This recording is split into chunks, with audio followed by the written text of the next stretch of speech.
Olá, bem-vindo a mais um Inteiro Teor. Hoje vamos mostrar decisões do TRF1 que asseguram o acesso à educação em instituições federais. O caso de um aluno com déficit de atenção jubilado pela universidade. Ele conseguiu uma decisão para retornar ao curso de agronomia. Justiça garante à pessoa com deficiência auditiva direito de ter intérprete na língua de sinais em Instituto de Educação Superior. E decisão determina que a Universidade Federal do Maranhão adeque instalações para garantir acessibilidade de alunos com deficiência. Fique com a gente, o Inteiro Teor só está começando.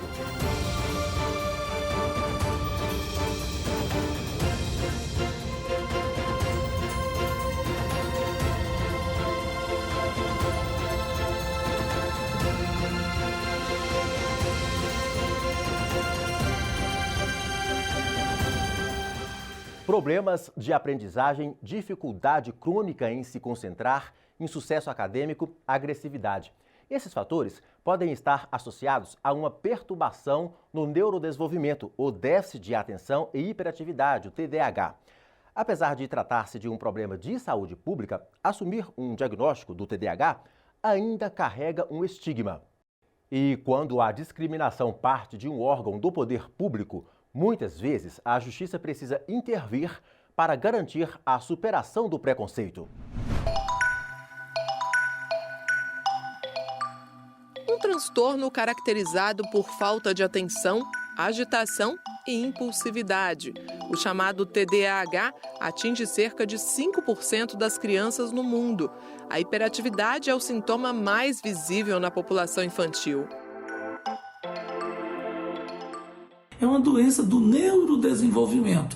Então, você tem quando criança, você tem quando adolescente, mas você pode deixar de ter na vida adulta, porque praticamente 50% daqueles que têm TDAH se curam quando você passa da vida de adolescente, adultos jovens, até os 21, 22, 23, até 25 anos de idade.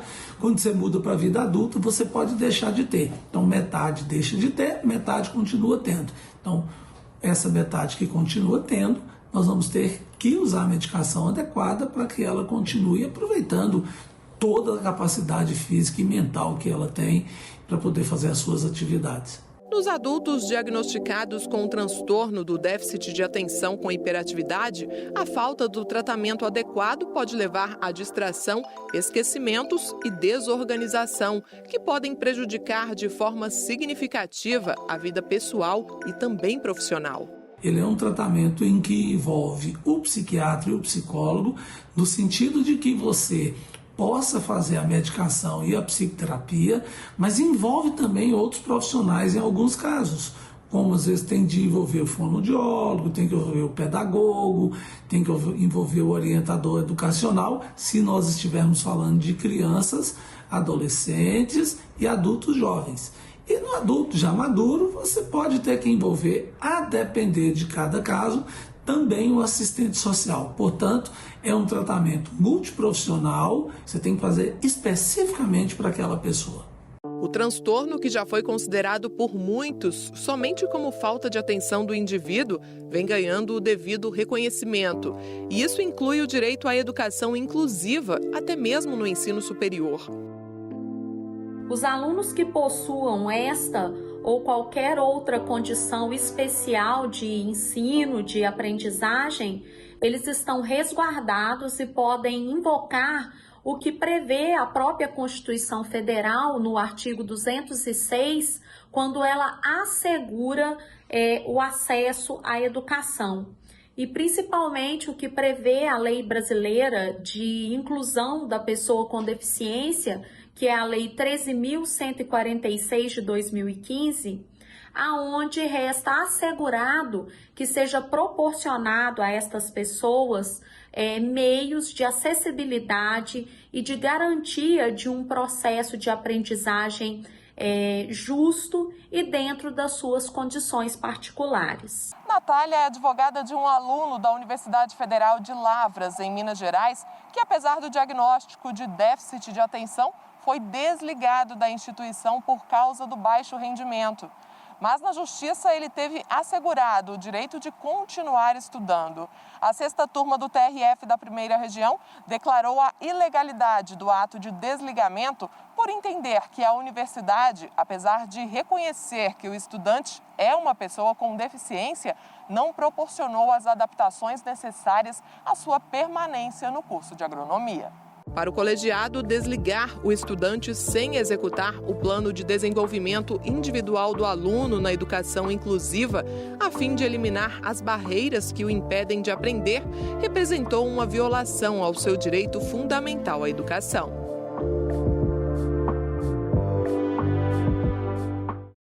Vamos fazer um breve intervalo. Na volta, você vai ver. Justiça garante à pessoa com deficiência auditiva direito a intérprete na língua de sinais em Instituto de Educação Superior. Voltamos já!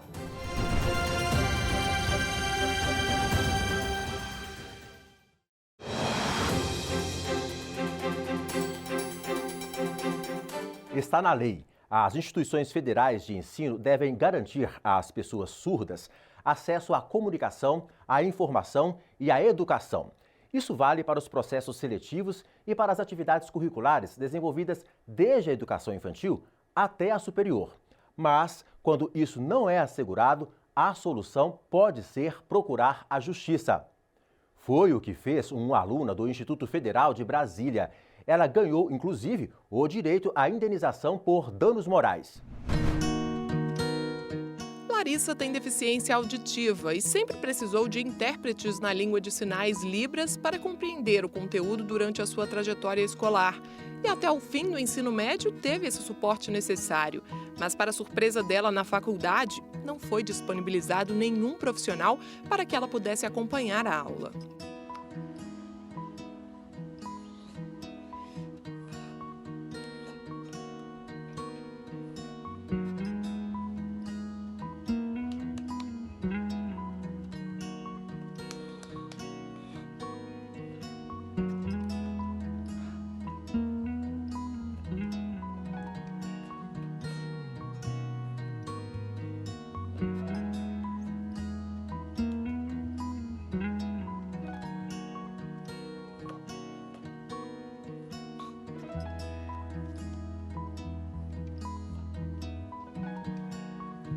Diante da situação, Larissa decidiu entrar com uma ação na justiça.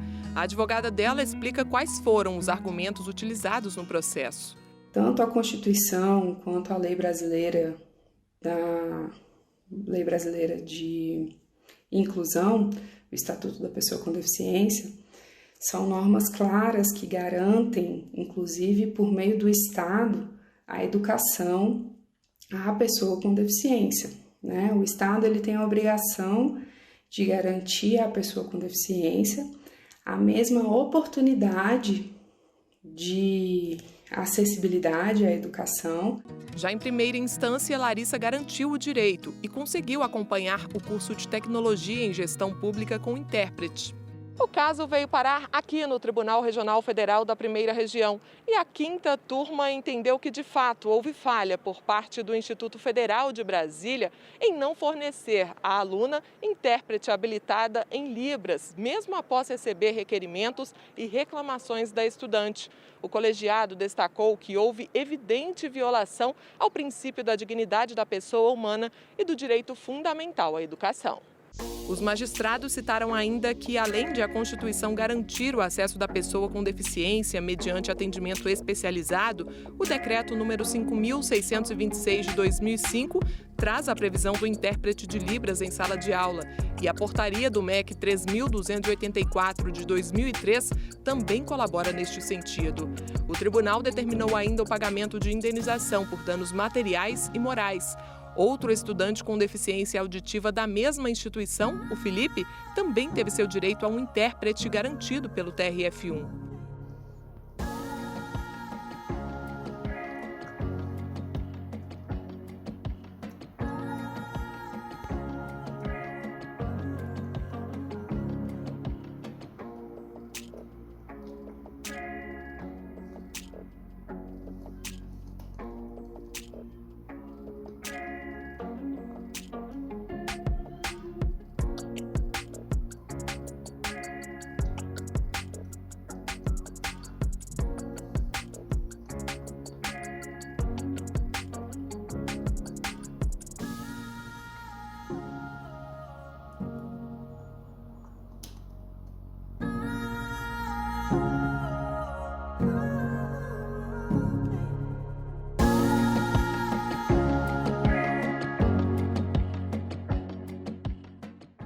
E agora, nesta edição especial sobre acesso à educação, vamos destacar o caso de uma aluna da Universidade Federal do Maranhão que usa cadeira de rodas e também vai ser indenizada por danos morais. O TRF1 determinou que a instituição adeque instalações para estudantes com deficiência física. Aos 25 anos, Airi, que tem paralisia cerebral e utiliza cadeira de rodas, já passou por algumas situações delicadas quando o assunto é acessibilidade. A falta de acessibilidade, seja arquitetônica, atitudinal, comunicacional, de várias formas, ainda é muito presente, muito frequente na vida das pessoas com deficiência. Por mais que nós venhamos avançando, tanto em leis que garantem, que asseguram nossos direitos, quanto também na prática, ainda nos deparamos muito com situações de falta de acessibilidade, falta de oportunidades, falta de representatividade. Há avanços, mas também ainda temos muito que avançar. Um dos principais problemas encontrados por Airi neste sentido foi na Universidade Federal do Maranhão. Aprovada no curso de Ciências Biológicas, ela se deparou com um local com calçadas irregulares, prédios sem rampa e sem elevadores. Mesmo as aulas curriculares, tanto teóricas quanto práticas, acontecendo ou nas salas térreas desse prédio, ou sendo colocadas em outros prédios, os laboratórios de pesquisa, auditórios e outros espaços funcionam no segundo e terceiro andares, inclusive o laboratório que eu participo. E para eu ter acesso a esses espaços, eu precisava da ajuda de 2, 3 pessoas, o que comprometia a minha autonomia, independência, segurança. A universidade alegava que o prédio ainda não estava pronto, que o elevador seria colocado na conclusão da obra e que faltavam recursos financeiros. Airi e outros estudantes chegaram a organizar um protesto, mas a questão não foi resolvida. Ela então decidiu entrar com uma ação na justiça. E é por entender a importância do nosso protagonismo, a importância de ocuparmos os espaços, que eu sempre busquei me engajar nos movimentos, que é muito importante para a efetivação dos nossos direitos. Já em primeira instância, a Justiça determinou à universidade que adequasse o prédio de forma a garantir a acessibilidade e que pagasse indenização por danos morais à aluna. A instituição recorreu ao Tribunal Regional Federal da Primeira Região. Alegou que vem tentando implementar reformas gradativas no local e que a determinação judicial compromete seu orçamento. Defendeu ainda a existência de violação à separação dos poderes e que não houve comprovação de danos morais. Argumentos rejeitados pela 5ª turma do TRF1. O colegiado destacou que o ordenamento jurídico brasileiro reconhece o direito à garantia de acessibilidade às pessoas com deficiência, ressaltando que a própria Constituição, em diversos pontos, prestigia a inclusão social dessas pessoas. A Lei nº 13.146 de 2015 também assegura e promove, em condições de igualdade, o exercício dos direitos e das liberdades fundamentais, buscando a inclusão social e a cidadania.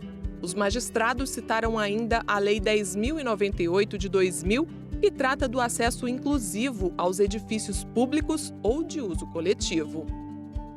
Para a turma, é legítima a atuação do judiciário e a autonomia universitária não impede a intervenção diante de graves violações a direitos fundamentais por injustificável omissão administrativa.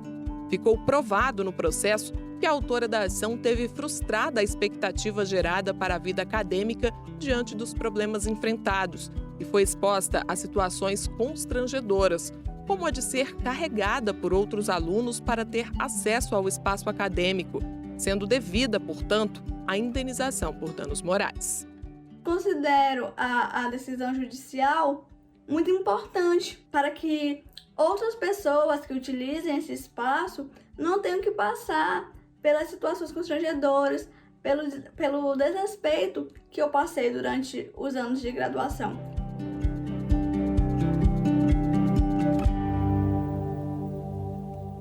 O Inteiro Teor termina aqui, mas você pode acompanhar mais notícias do TRF da Primeira Região no nosso portal e também nas redes sociais.